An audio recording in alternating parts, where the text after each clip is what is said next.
Siguro mga kapatid, manatili tayong mga nakatayo. At umpisahan natin ang gawain sa pagpapasalamat sa Kanya. Let us bow our heads. Hallelujah. Patakilang Diyos, mapagpalang Ama sa lahat. Ang Diyos ni Abraham, ni Isaac at ni Jacob, ang Diyos ng mga banal. Patakilang Diyos, minsan pa muli sa pagkakataong ito, Ama, ay nagpapasalamat kami sa binigay niyong pagkakataong ito na nagsama-sama muli ang bawat isa sa amin, Panginoon Diyos, upang makinig ng iyong mga banal na salita, Lord God. O dakilang Diyos, dumadalangin po kami, Ama, na linisin mo po ang aming puso at isipan upang sa pakikinig ng iyong mga banal na salita ay tumanim po sa aming puso ang mga salitang ito, Ama. At ito yung maipamuhay namin, Lord God.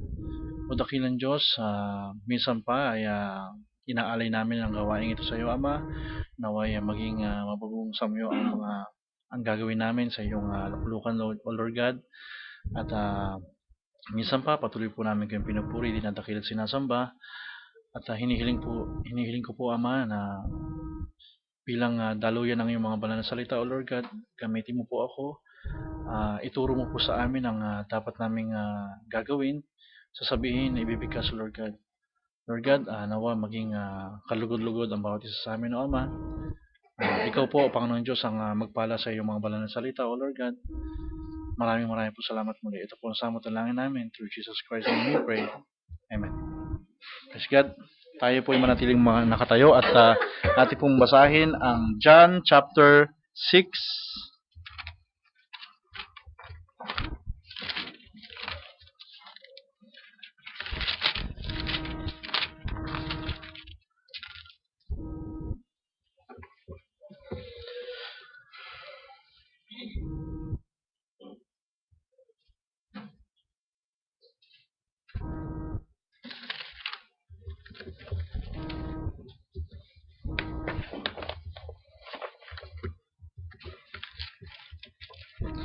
John chapter 6, verse 60 to 70, mga kapatid.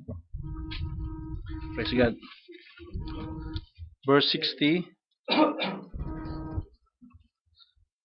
John chapter 6, verse 60 to 70. Praise God. Maraming sa kanyang mga alagad, nang kanilang marinig ito, ay nagsabi, matigas ang pananalitang ito. Sino ang makakarinig noon? So tinutukoy ng ating Panginoong Hesus nung sinabi niyang malibang kanin niyo ang aking laman at inumin niyo ang aking dugo, ay hindi kayo magkakaroon ng buhay na walang hanggan. Sabi niya ganon. Dadapat, pagkaalam ni Hesus sa kanyang sarili na nagbubulong-bulungan ang kanyang mga alagad tungkol dito, sa kanya ay sinabi, ito bagay na kapagpapatisod sa inyo. Ano nga kung makita ninyong umaakyat ang anak ng tao sa kinaroroonan niya nung una? Ang espiritu nga ang bumubuhay, sa laman ay walang anumang pinakikinabang. Ang mga salitang sinasalita ko sa inyo ay pawang espiritu at pawang buhay. Dadapwat, may ilan sa inyong hindi nagsisisampalataya sapagkat talastas ni Jesus, buhat pa nung una kung sino-sino ang hindi nagsisisampalataya at kung sino ang sa kanya'y magkakanulo. So, alam niya kagad. At sinabi niya, dahil dito ay sinabi ko sa inyo, na walang taong makalalapit sa akin maliban na ipagkaloob sa kanya ng Ama. Dahil dito ay marami sa kanyang mga alagad ay nagsitalikod at hindi na nagsisama sa kanya. Sinabi nga ni Jesus sa 12, ibigbaga ninyong magsialis din naman. Sinagot siya ni Simeon Pedro, Panginoon, kanino kami magsisiparoon? Ikaw ang may mga salita ng buhay na walang hanggan. At kami nagsisisampalataya at nakikilala namin na ikaw ang banal ng Diyos. Sinagot sila ni Jesus, hindi bagay hinirang ko kayong 12 at ang isa sa inyo ay dyablo. So praise God, pagpalain ng Diyos ang kanyang mga banal na salita. Praise God.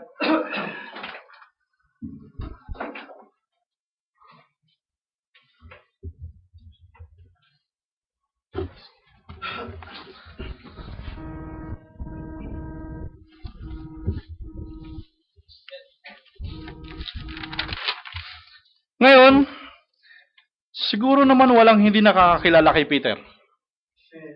Lahat nakakakilala kay Peter. Ang paksa nating gagawin ngayon, ang paksa nating pagsasalu-saluhan sa araw na ito, ay pinamagatang three kinds of believer. So, praise God. Three kinds of believer. Siguro mas maganda unahin na natin yung pinakamagandang part. Believers muna. Di ba?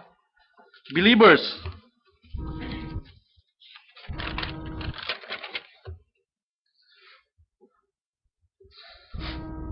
Una muna nating talakayin ang isang klase ng believer. Ito ay ibang klase ng believers. Ito ay ang believers muna. Ngayon, madami tayong makikita sa Biblia na ang karakter nila ay pagiging isang genuine believers. Marami dyan. Si Abraham, marami. Name it. Marami dyan mga genuine believer na makikita natin. Ngayon, ang pagiging isang believer, hindi kinakailangang sobrang talino ka. No. Hindi kinakailangan maging matalino ka, maging edukado ka. Kung minsan, ang ginagamit ng Diyos ay yung mga unlearned and ignorant person. Just like Peter was not really considered an intelligent person. Di ba? Sabi nga sa Isaiah 35, ang daan ng kabanalan, ang daan ng kabanalan, hindi pwedeng dumaan doon yung mga marumi. So, ang gumawa ng daan na yon ay ang ating Panginoon. Di ba? Peter, makikita natin, ang pinagmulan niya, ayun, matatawag natin siyang isang hindi aral. Katulad ng mga, hindi siya katulad ng mga Pariseo at Saduceo. Ang mga Pariseo, Saduceo, mga bihasa sa bihasa sa mga mosaiklo. Alam niyo ang mosaiklo, mga kapatid? Ang mosaiklo, ito yung tinatawag na Law of Moses. Di ba? Mosaiklo. Lahat, pagdating sa kautusan, batas, alam nilang lahat. Pero itong si Peter na ito, na ang kinabubuhayan niya ay ang paghuli lamang ng isda. So it means mangingisda. Diba? Hindi aral. Pero, nung ibinalita sa kanya ng kanyang kapatid na si Andrew tungkol sa Panginoong Hesus, tingnan nyo, mga kapatid, sa time ng Panginoong Hesus, bago pa siya dumating at magsimulang mangaral, madami ng katuruan ang nandun sa sitwasyon na yon, sa scene. Maring na ninyo, Saduceo, Pariseo, marami ng paniniwala. Marami na. Nung bago dumating ang Panginoong Hesus, marami ng paniniwala. Marami ng tawag dito mga nandadaya, kumbaga. So hindi mo basta-basta mapapaniwala si Peter. Hindi mo basta-basta mapapaniwala kasi sa dami ng naglilitawan. 'Di ba?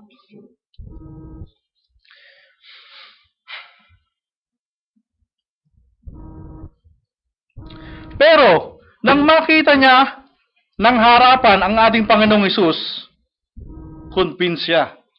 He convinced.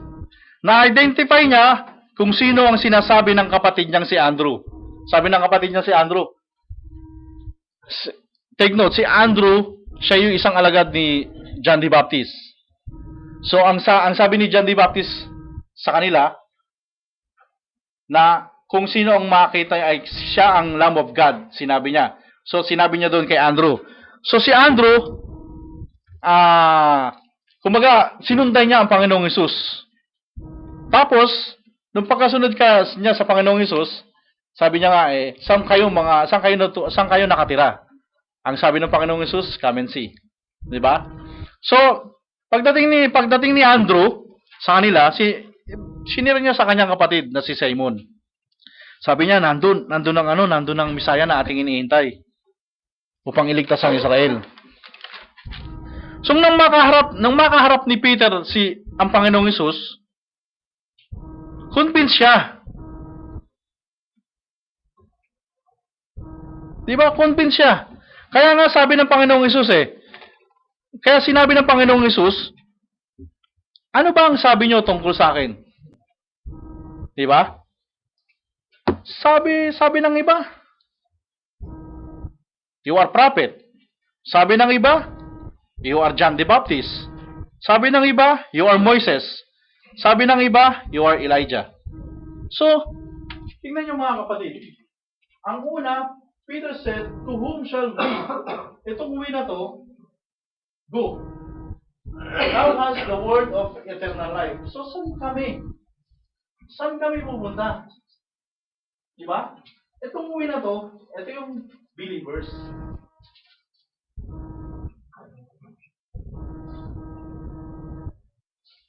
Diba? So, una nating tukuyin ang believers.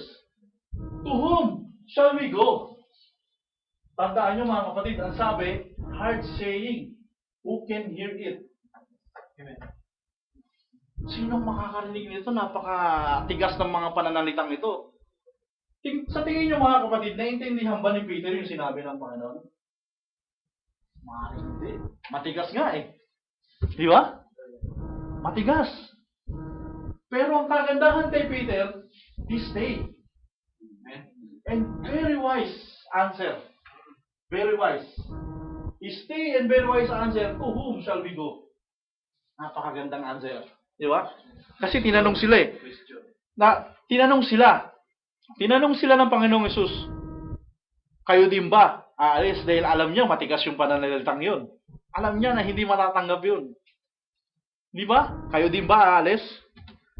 Aba, tinanong sila ng Panginoon, tinanong niya rin ng Panginoon. Di ba? Question din. Tingnan niyo mga kapatid, tingnan niyo ang pagiging believer ni Peter. Sa pagiging believer niya,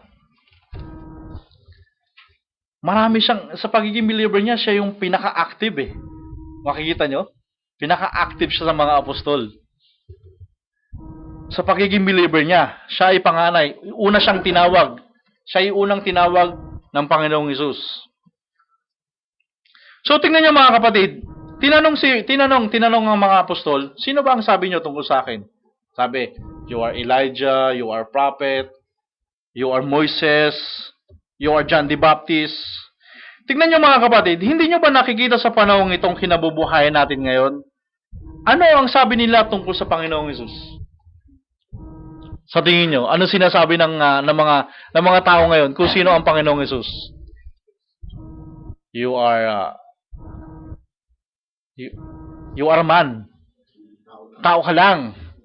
Muslim said. And Iglesia ni Manalo, tao ka lang. Ang sabi ng iba, ikaw na yung Diyos. Ang sabi ng iba, ikaw ay Diyos anak. Ang sabi ng iba, propeta ka. So, tingnan nyo, di ba? Ang dami. Sabi nila. Pero tingnan nyo, tinanong uli sila ng Panginoon. Datapwat ang sumagot si Peter. Di ba? Anong sabi ni Eto na. The genuine believer said, you are the Christ, the Son of the living God. So, ang declaration ni Peter sa Panginoong Hesus, ang linaw. You are the Son, you are the Christ, pinahiran, the Son of the living God. So, sa ating mga believers dito ngayon, sa kinabubuhay natin ngayon, ano kaya ang declaration natin sa Panginoong Hesus? Siyempre, katulad ni Peter. Di ba? Sabi ni Peter, Christ, the Son of the living God.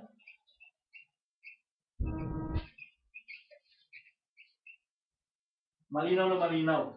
Sinabi niya, Christ, the Son of the living God. Hindi sinabing Christ, the God. The Son, the God Son, di ba? So, malinaw. Malinaw talaga. Anong sabi sa kanya ng Panginoon? Mapalad ka. Papalad tayo sapagkat hindi hinayag ito sa atin ng dugo at laman, kundi ng kanyang ama, na atin ding ama na nasa langit. Sabi pa ni Peter, Lord, kanino kami pupunta? Sabi niya gano'n, di ba? Kanino kami pupunta? Ikaw ang buhay. Ikaw ang salita na buhay na walang hanggan. Di ba? Sabi niya gano'n. Sabi nga ng isa nating kapatid, hindi ko maintindihan, pero ito experience to mga kapatid, narinig ko sa kanya, testimony niya. Sabi niya, hindi ko maintindihan, pero nananatili lang ako rito. Nananatili lang ako nakikinig. Bakit? Yun din kasi yung naramdaman ni Peter at ng mga apostol. Hindi nila maintindihan, pero mananatili sila sa Panginoon. Di ba? Hindi nila maintindihan. Kasi nga, faith is coming by hearing and hearing and hearing by the Word of God. Pag umalis na sila doon, hindi nila maunawaan yung sinasabi ng Panginoon. Di ba? Kanin nyo ang aking laman at inumin ng aking dugo. Isang maganda ang sagot. Isang magandang tanong din. Tingnan nyo mga kapatid. Genuine believers. David. Let's say David. Another believers. Hindi niya kailangan maging bihasang mandirigma para kalabanin si Goliath. Di ba? Hindi niya kailangan maging malakas, maging malaki ang katawan upang labanan ng hindi tuling si Goliath. Naniniwala siya na sapat ang kanyang kakayahan na mula sa Diyos. Mapapatumba niya si Goliath. Di ba? That's the believer.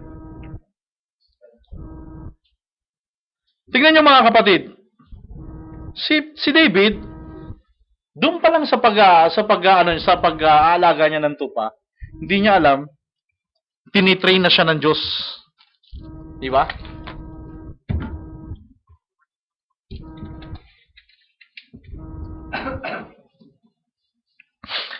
Di niya alam, tinitrain na pala siya ng Diyos sa magitan ng pag-aalaga niya ng tupa. Bakit?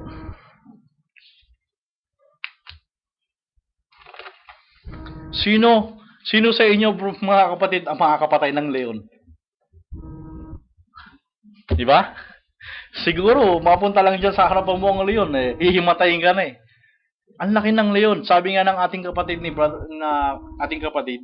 na si Brother Branham, 300 tawag dito, yung shotgun, para mapatay mo ang leon. Meron siyang sinabing gano'n basta 300 na para mapatay mo ang isang leon. Imagine mo yun. Ang laki ng leon. Di ba? Hindi mo mapatay basta-basta.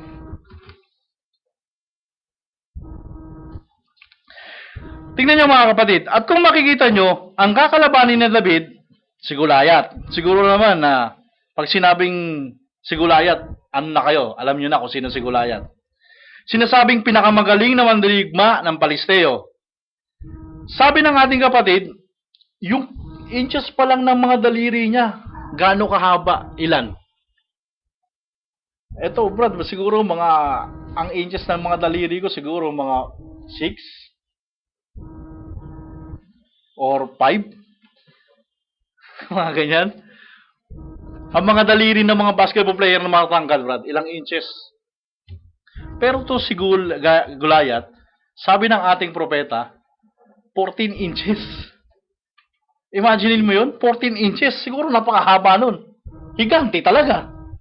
Di ba? So, higanti siya. Tapos, tignan niyo mga kapatid. Higanti talaga siya.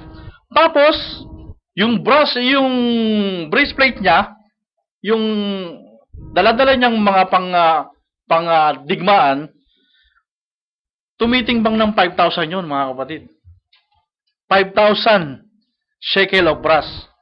Tingnan nyo kung gaano kabigat yun. Di ba?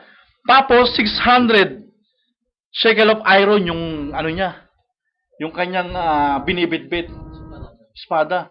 Imagine mo yung 600. Napakabigat siguro, gaano kabigat yun. So ibig sabihin malaki talaga si Goliath. Dapat kung ating makikita, may pinasuot kay David. Tingnan nyo, may pinasuot ka sa kanya. Subalit tinanggal niya lahat ng ito. Sapagat sa mga suot niya, hindi siya makakilos eh. Nung nilagay kay David yun eh. Siguro, imagine niyo, wag niyong sabihin na si David ay malaki katawan. Hindi mga kapatid. Sabi sa Bible, siya ay tagapastol ng tupa. So, ibig sabihin, patpatin yun. Pero sa patpatin na yun, nakakapatay siya ng leon. Di ba? Sabi din ng ating kapatid, siya ay patpatin.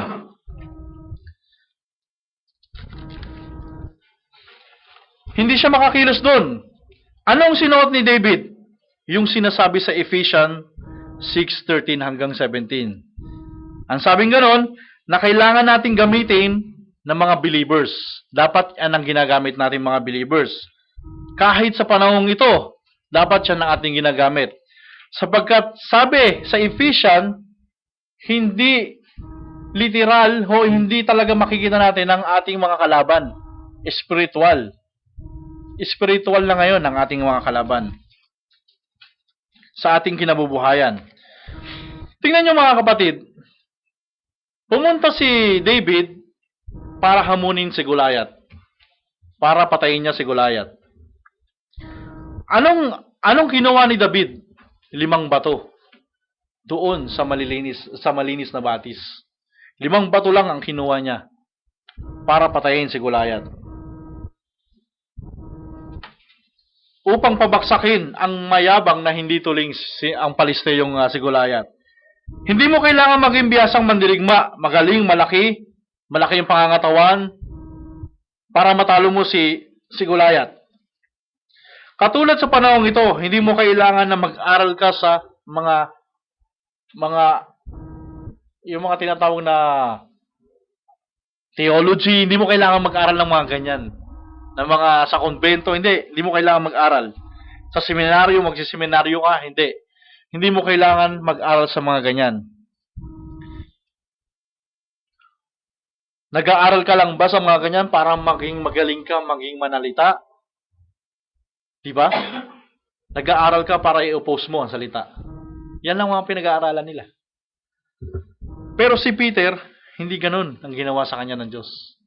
Hindi ganun ang ginawa sa kanya ng Panginoon. Tingnan nyo mga kapatid, ano nangyari kay Goliath? Ang unang hit ni David, ulo kagad. Bakit? Nandun sa ulo, yung kayabangan. Diba? Nandun yung katuruan. Kailangan ma-hit na kagad. So, isang hit lang, butas ang sentido ni David. Ni Goliath. Diba? Isa lang.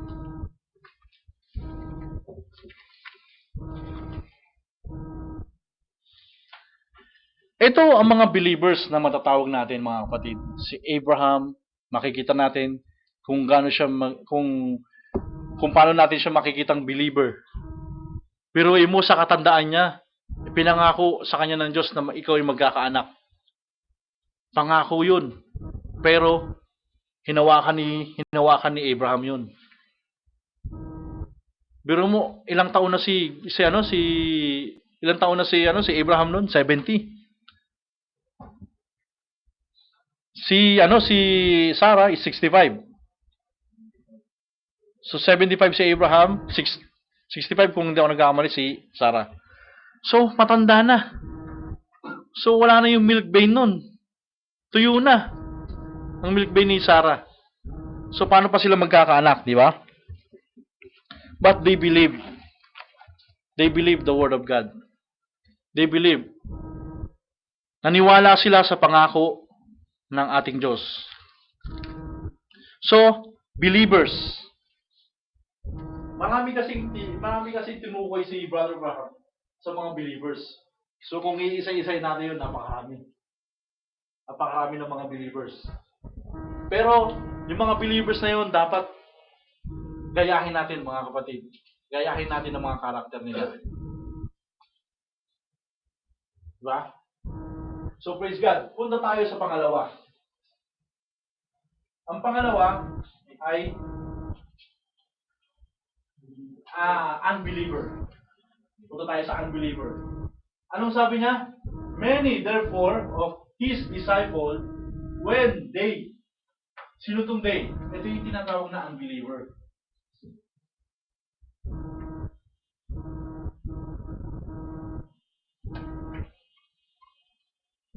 They had heard this said, this is a hard saying, who can hear it? So itong day na to, mga kapatid, ito yung 70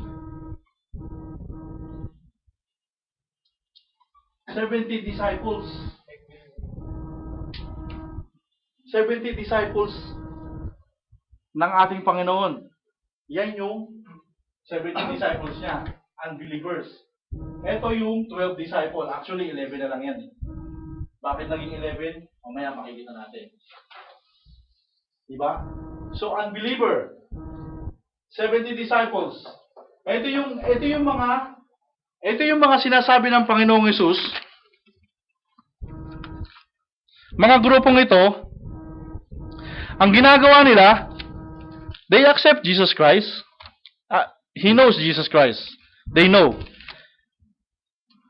Ang ginagawa nila mga kapatid, nakakapagpalayas pa ng mga nakakapagpalayas pa ng mga diablo, nakakapagpagaling, nangangaral pa yan.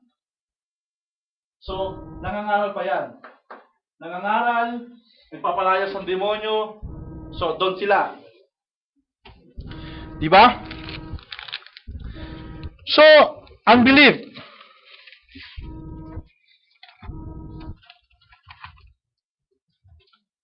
Tingnan nyo mga kapatid, sa believers, tanggap niya yung first, second, third pull. Diba? First, second, third pull. Dito mga kapatid, first and second pull lang. Bakit? Ano ba yung first and second pull? Ito yung mga himala,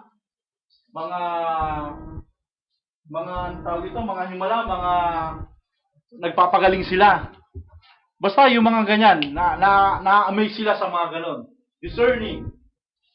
Himala, ito discerning. So, nakakapagpagaling sila ng may sakit. Diba? So, this one is unbelievers. Bakit sila naging unbelievers?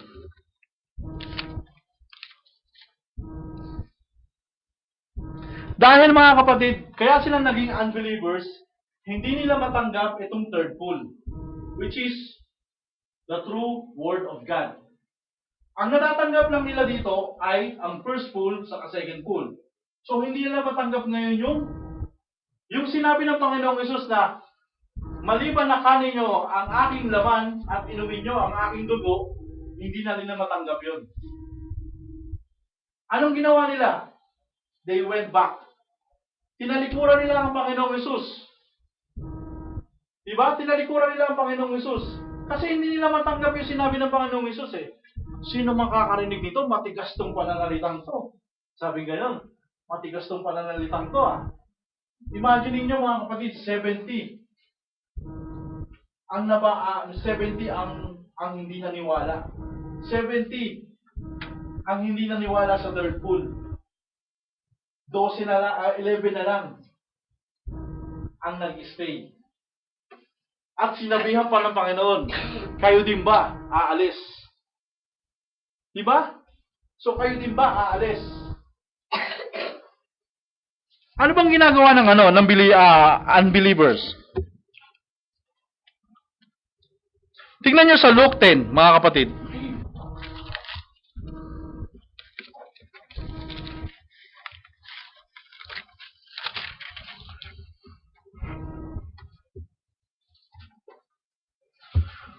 Luke 10:17.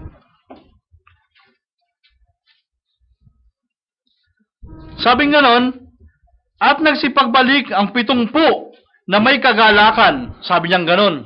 So, itong 70 na to, may kagalakan to. Diba? May kagalakan yan. Nagsipagbalik ang 70 na may kagalakan na nagsasabi, Panginoon, pati ang mga demonyo ay mga nagsisuko sa amin. Diba? Nagsisuko sa amin sa inyong pangalan. Tingnan niyo mga kapatid. Ang sabi nilang 70 na to, Panginoon, pati ang diablo ay nagsisuko sa amin. Diba? Sa amin na nagsisuko. Dahil saan? Sa iyong pangalan. So, inuna muna nila ang sarili nila bago nila purihin ang ating Panginoong Hesus. Diba? So, dahil, sabi niya nga nagsisuko sa amin. Pati ang mga demonyo. Dahil sa iyong pangalan. Pa sa amin. Tingnan nyo naman ang saan. Sabi ng Matthew 7:22.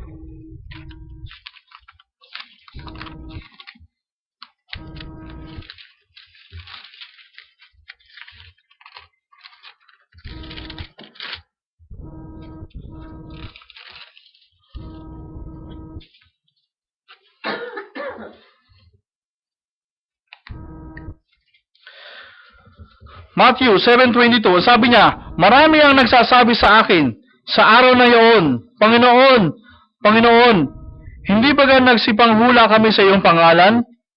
At sa pangalan mo'y nagpalayas kami ng mga demonyo?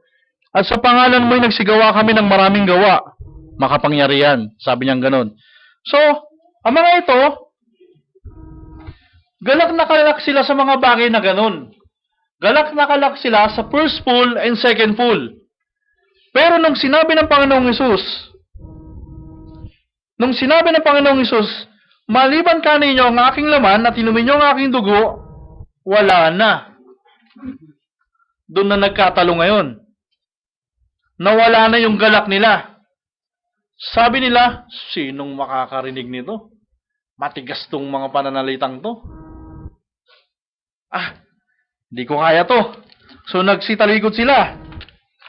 Hindi nila kaya. Hindi nila mapaniwalaan ang sinasabi ng Panginoon, paano namin kakanin ng laman mo at iinumin ang iyong dugo. Tingnan niyo mga kapatid sa ating kinabubuhayan.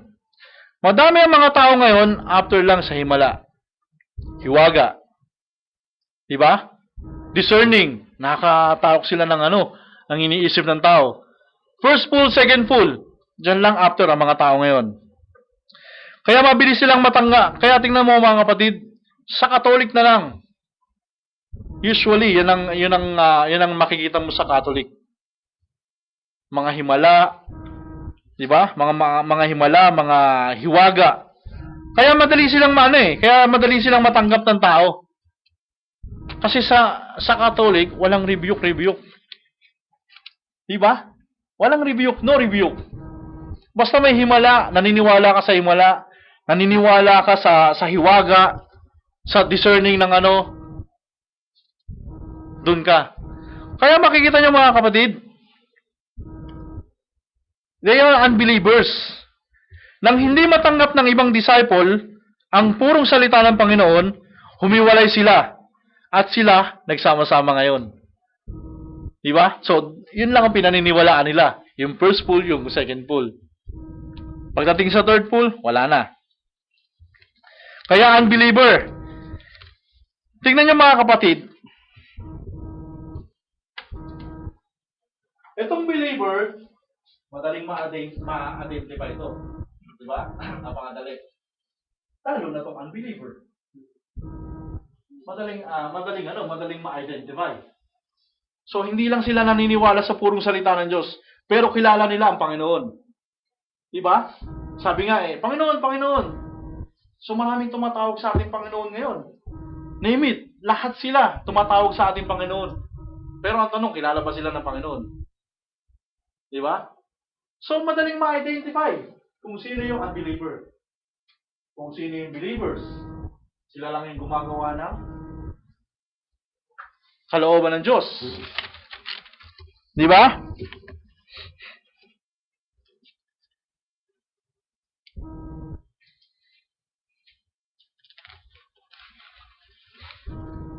Tingnan mo, ang sabi nila, hindi matanggap o hindi nila mapaniwalaan ang kabuuan o ang kabuuan ng Panginoong Hesus. Hindi nila mapaniwalaan. Meaning, hindi nila matanggap kung saan lang galing ang ating Panginoong Hesus. Yun ang hindi nila matanggap ng mga unbelievers. Anak ka lang ni Joseph, na karpintero. Tapos sasabihin mo, ikaw yung Diyos. See? Hindi naman sinabi ng Panginoong Hesus na siya ay Diyos eh. Di ba? Sinabi niya, wala akong makita sa Bible na sinabi niya siya ay Diyos. Pero may makikita kayo sa Bible na sinabi niya siya ay anak ng Diyos. Di ba? So sinabi niya, siya ay anak ng Diyos. Na-misinterpret lang nila yung sinabi ng Panginoon. Na siya ay Diyos. Pero hindi, siya ay anak ng Diyos.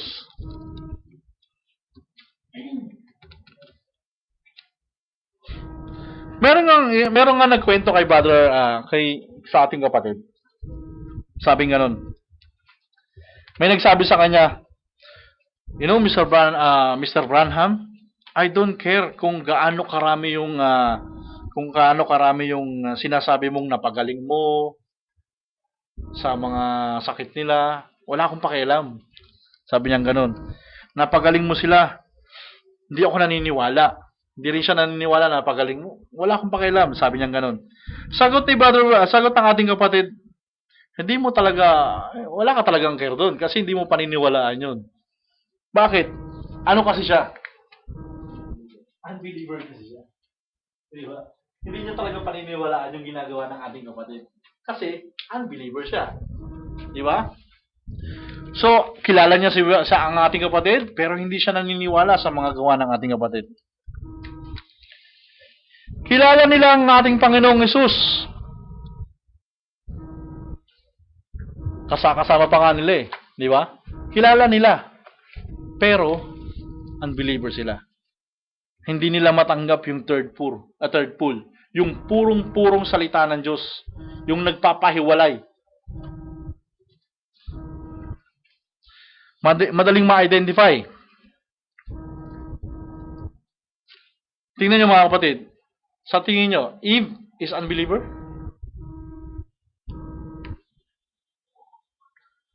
The original sin. Ano ba yung original sin mga kapatid? Is unbelief. Diba? So unbeliever. Hindi siya ang dinatnan ng salita. Si Adam ang dinatnan ng salita. Kaya nga sabi sa Bible eh, maliligtas lang sa Eve sa pamamagitan ng panganganak. Bakit siya natukso ni Satan? Because of unbelief. Hindi siya naniniwala. Kilala niya yung Diyos? Oo. Pero hindi siya naniniwala sa sinasabi ng Diyos. Hindi siya naniniwala sa sinabi ng Diyos.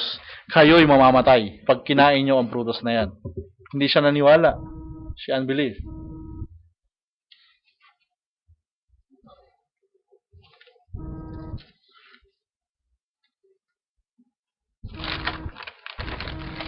Tingnan niyo mga kapatid. Ang sabi, madaling ma-identify yung dalawa. Di ba? Ito kaya, ma-identify natin. Ito, hindi na tawag na make believer.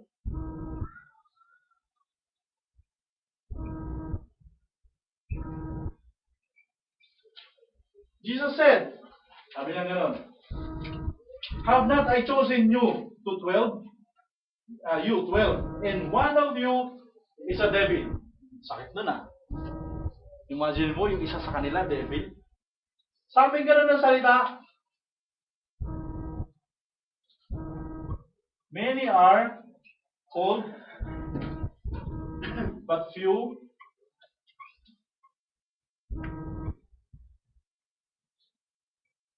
chosen. So, many are called, 70. Marami yung natawag. 70. Plus ito pa. So, 80. 82. Many are called, but few are chosen. 12 lang ang napili. At isa pa, Diablo. Di ba? So many are called, but few are chosen. Sabi nga ng Panginoong Yesus, isa sa inyo, Diablo. Ano yan? Sino ang tinutukoy niya rito? Sino, mga kapatid? Si Judas. Si Judas. Saan kasama si Judas? 12. Sa 12. 12 disciple of Christ. Saan kasama si Judas? Sa 12. Kaya nga sabi sa kanila, 12 ko kayong hinirang, pero isa sa inyo, devil pa. Yung isa, devil pa. 12 na nga lang ang hinirang niya. Yung isa pa, devil. So, ma-identify mo kaya si Judas? Na siya yung make-believer dyan? Sa tingin nyo? Napakahirap i-identify itong un-make-believer na ito, mga kapatid. Dahil mga kapatid, kasama ng church yan. Sabi nga siya yung panirang damo na matatawag. Sabi nga sa kwento, may nagasik ng binhi, parehas tumubo, lumago. Tapos may nakita silang panirang damo. Ano Lord, tatapyasin na ba namin yung panirang damo na yan? Sabi niya, wag. Hayaan mo silang parehas tumubo.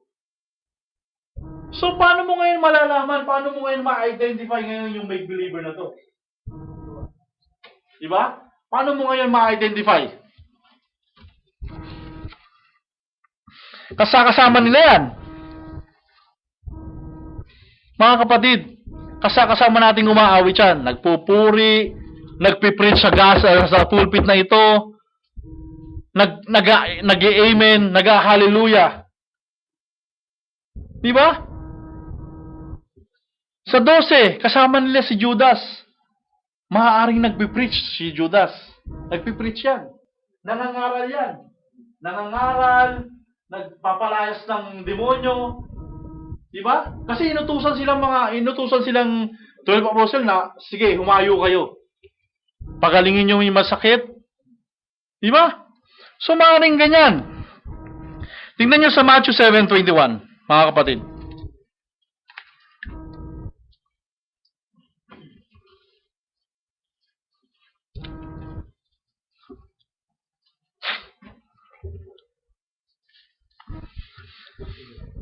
Sabi ganon,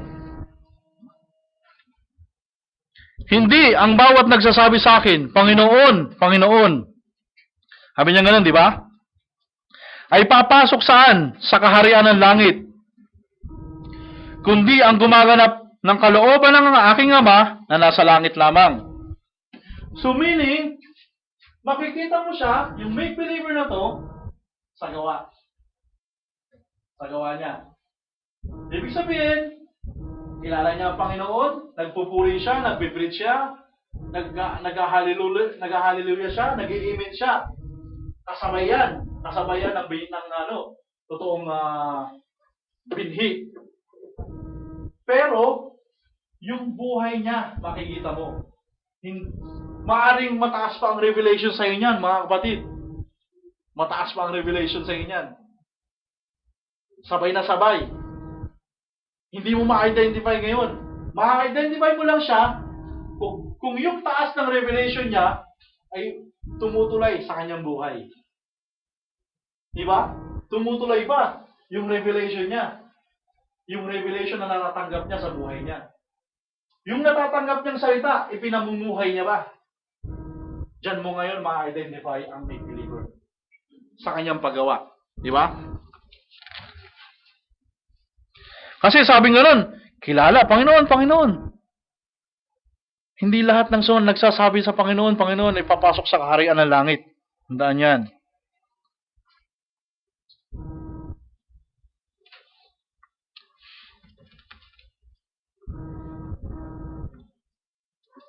Tingnan niyo mga kapatid. Ang isang mananampalataya, ang isang mangangaral, bumabaksak sa tatlo. Sabi ng ating kapatid, bumabaksak yan sa tatlo. Popularity. Pride, money, and women. Sabi nga na ng ating kapatid, dyan bumabaksak ang isang manangaral. Isa dyan. Sabihin nyo mga kapatid, sino dito? Itong sinasabing one, si Judas. Masyado palang risky yung kanyang posisyon. Masyadong risky yung posisyon niya. Ano ba yung posisyon niya? Treasurer, mga kapatid. Money. Hindi niya napansin. Si Judas, sabi niya pa kunwari, ako, mahal yan. Matutulungan natin yung mamahihirap. Pagbilita natin yung mabangong ano na yan. Yung pabango na yan. Diba? Kasi makikita nyo, ibinuhos ng babae. Yung pabango, diba? Mahal pala yun. Sabi niya pa, naku, matutulungan natin yung mga mahihirap. Ibenta natin. Mahal yan. Ito pala naging risky sa kanya. Money. Bumagsak siya sa mamagitan ng pera. Si Judas. Diba makikita nyo? Kung susubaybayan nyo yung buhay niya, makikita nyo yung buhay niya. Sayang yan. Mapakinabangan ng mahihirap niya. Kunwari, make believer nga eh. Kunwari, yun ang purpose niya. Pero hindi pala yun ang purpose ng puso niya. Iba pala ang purpose ng puso niya. Kunin niya yung pera. Tingnan nyo mga kapatid. Nung pinagkanulo niya ang Panginoong Hesus, ilang pilak ba ang binigay sa kanya? 30. Di ba? 30 lang. Ipinagkanulo mo na ang Panginoong Hesus. Sa 30 na to, binuwag mo pa ang grupo nyo. Di ba? So, ma-identify mo lang ang make-believer na to, na sinasabi ng Panginoong Hesus na isa sa inyo ay diablo, ayun na, nagmanifest. Kaya makikita mo ang make-believer sa buhay niya. Risky ito mga kapatid, sa mga ngaral lahat. Risky yan. Tandaan niyo yan mga kapatid, napaka-risky yan. Lalo na to mga kapatid. Ito, lalo na to. Maring ito, mga kapatid, unang Panginoon, pagtagumpayan natin eh. Itong dalawang to, unang Panginoon, mapagtagumpayan natin. Pero ito kaya,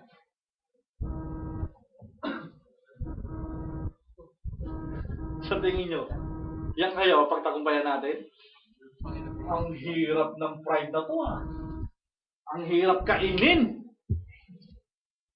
Sabi nga ng aking nanay, matanda ako sa iyo, ako pangangaralan mo. Aba, talaga. Matanda nga naman siya. Pero hindi niya alam ang totoo. So anong gagawin mo? Share the word. Bakit? Mahal mo sila eh. Mahal mo kasi sila. Hindi porkit matanda ka, sabi nga eh, hindi lahat ng matanda alam nila ginagawa nila. Di ba? May mga nauuna na nauhuli at nauhuli na nauuna. So, hindi porkit matanda ka, alam mo na lahat.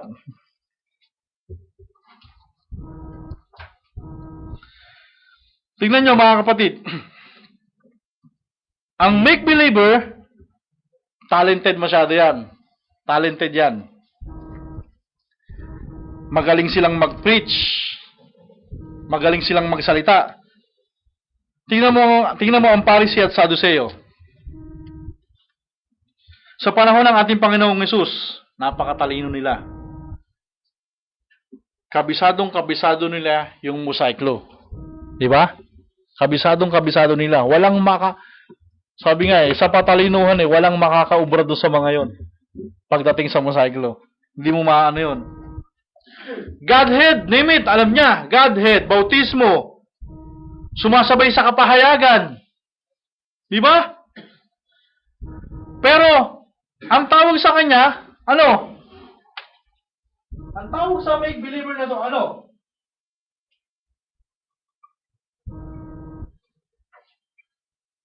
Yung sinasabi ng ating kapatid kanina, na mag-ingat kayo sa levadura ng mga Saduseo at Pariseo. Bakit? May halo kasi. May halo kasi yung tinapay, yung ano nila. May halo yung levadura nila. May halo. So mag-iingat tayo doon.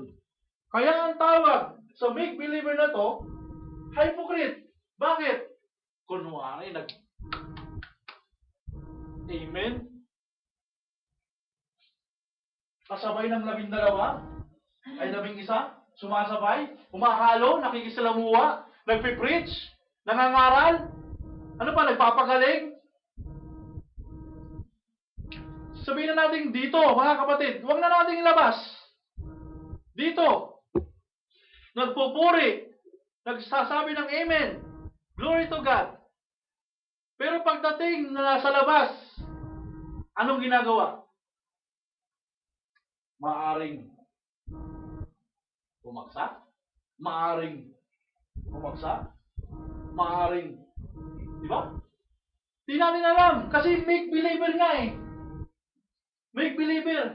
Pagdating sa loob, believer. Pero pagdating sa labas, ayun na, unbeliever na. Eh ano tawag doon? Pagsamahin mo, make believer. Di ba? So naniniwala lang.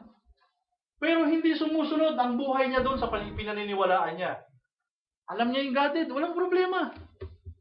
Alam niya yung serpent seed, walang problema. Sabi nga ni James, faith without work is dead. Kahit yung paniniwala mo sinasabi, sing liit, pero kung wala namang pag-ibig, parang isang batingaw. Di ba? So make believer.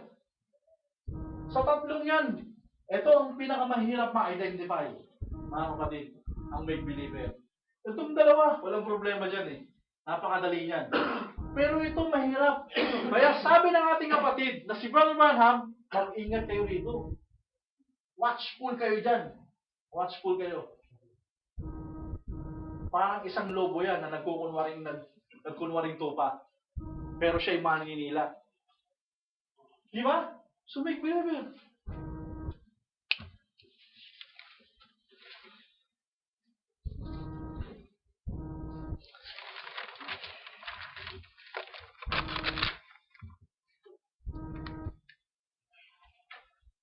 Ito yung mga kapatid. Yan natin dito.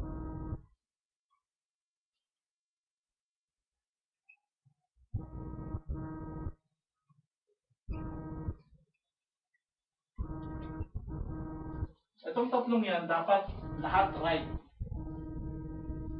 Di ba? Itong tatlong yan, dapat yan lahat right. Right seed, right sower, right seed. Actually, seed, right naman lagi. Right ground. Di ba? Dapat laging tatlong right parehas. Pag mali yung mga hasik, mali yung makakatanggap ng ano. Kahit ang hawak niya pure seed, mali naman yung mga hasik, mali pa rin. Bakit? Wrong interpretation, wrong application, di ba? Is wrong. Pag tama naman to, at mali naman to, wala rin. Para ka lang nagtalim ng seed sa batuhan. Baliwala. Kaya dapat dyan mga kapatid, lahat dyan right. Kung makikita niyo yung parable of sower, di ba? Yung isa sa right ground, yung isa sa batuhan, yung isa sa ano yun? Tawagan, maaari nating pwedeng ihalimbawa sa believer, unbeliever, saka make believer. Di ba? Yung isa tumubo, nakakaunti, pero dahil sa wala siyang paniniwala, hindi umusbong. Di ba? Yung isa, sa magandang lupa, naitanim. Right seed, right sower, right ground. Tumubo ng maganda. Yung isa, tumubo lang. Tumubo, umusbong, nakakuha ng biyaya, pero nung makita, nung hindi niya mapagtagumpayan itong tatlo, wala na. Di ba? Dahil sa pera, dahil sa babae, dahil sa pride. So hindi na siya tumubo.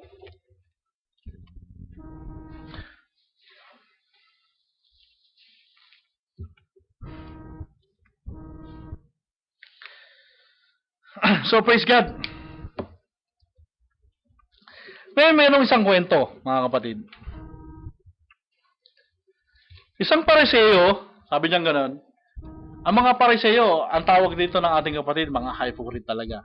Pariseo, Saduseo. Isang pariseo, nananalangin siya. Nananalangin siya sa kanyang sarili. Hindi siya nananalangin sa kanyang sarili. Pero nananalangin siya, ipinapanalangin niya yung isang maniningil na buwis. Saan ka nakakita ng gano'n? Okay sana, pinapanalangin niya isang maniningil ng buwis. Pero ito pa masama. Ipinapanalangin niya yung maniningil ng buwis, pero yung panalangin niya ay sumbat. Nagpapasalamat ako sa iyo, O Diyos, dahil hindi mo ako ginawang katulad nitong maniningil na buwis na to. Isang makasalanan, di ba? Doon, yun, ganun siya mag-pray.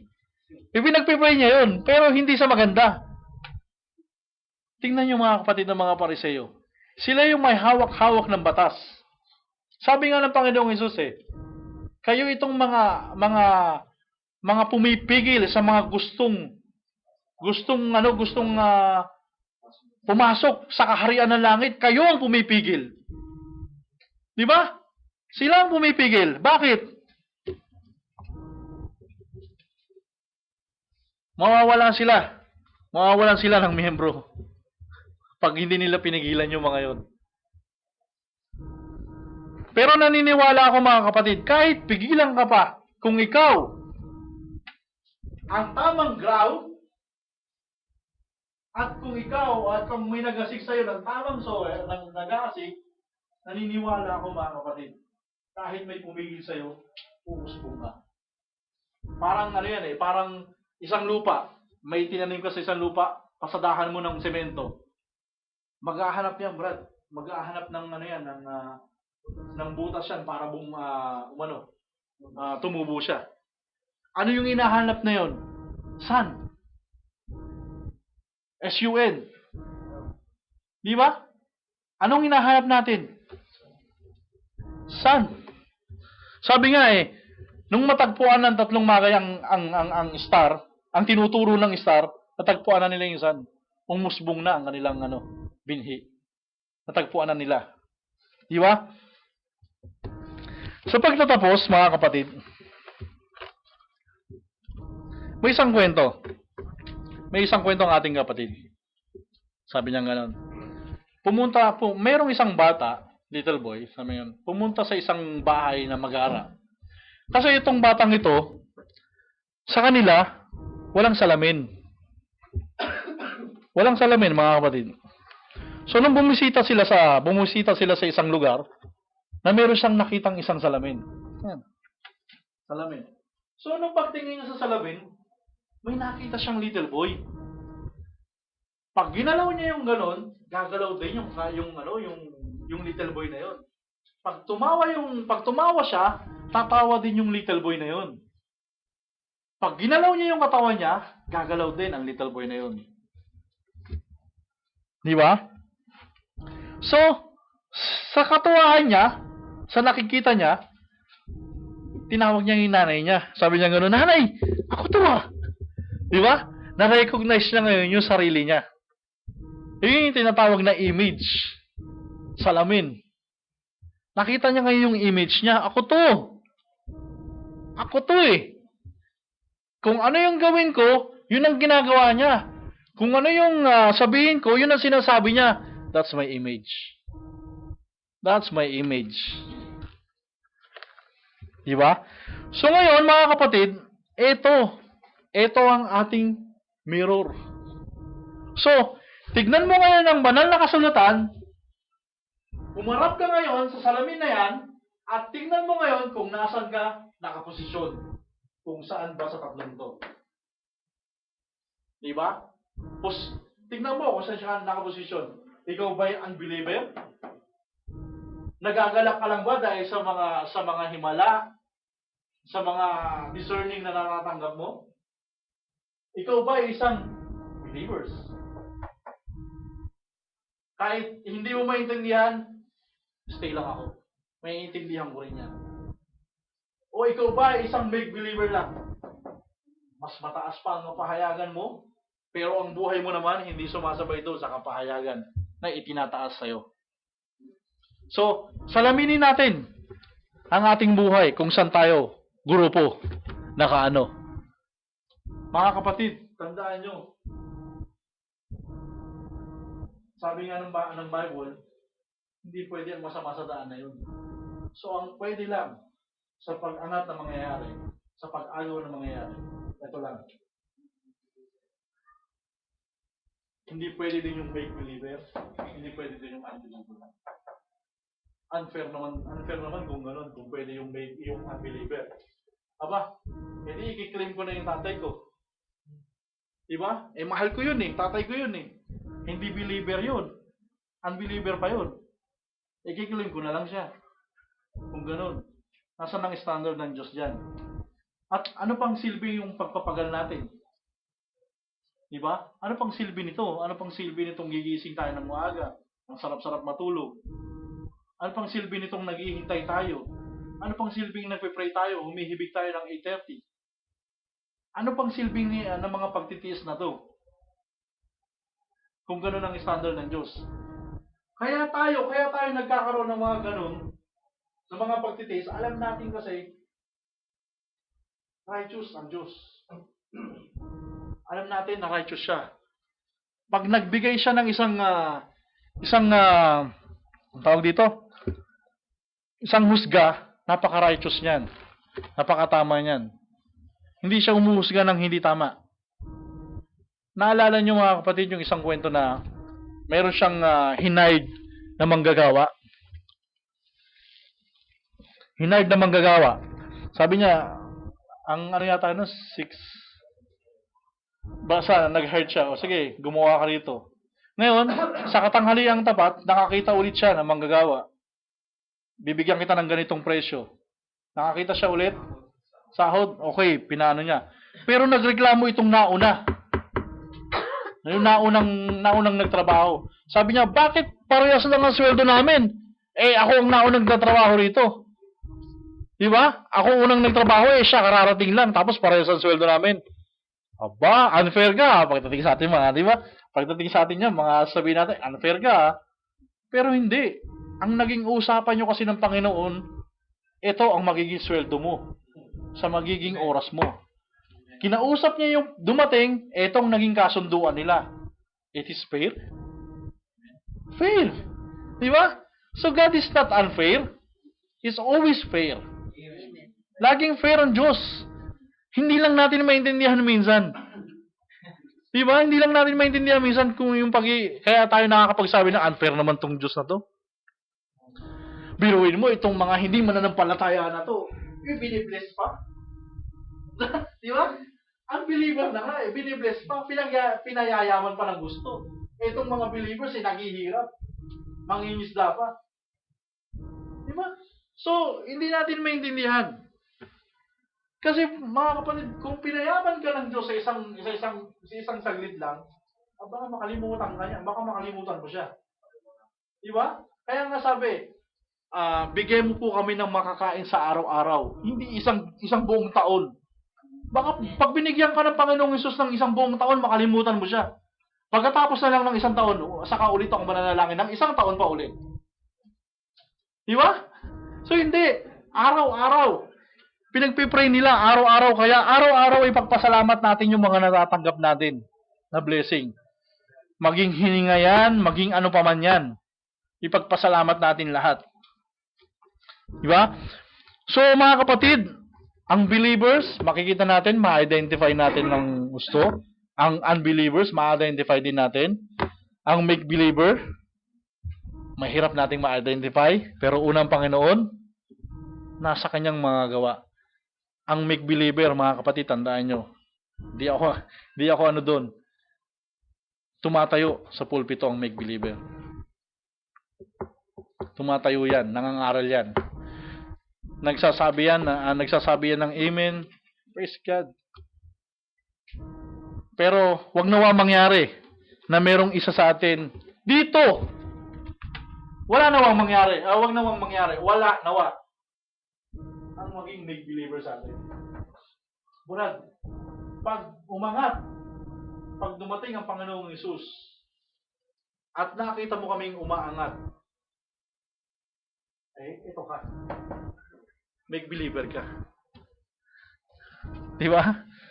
So, praise God, magsitayo po tayong lahat. Pasalamatan po natin ang ating Diyos na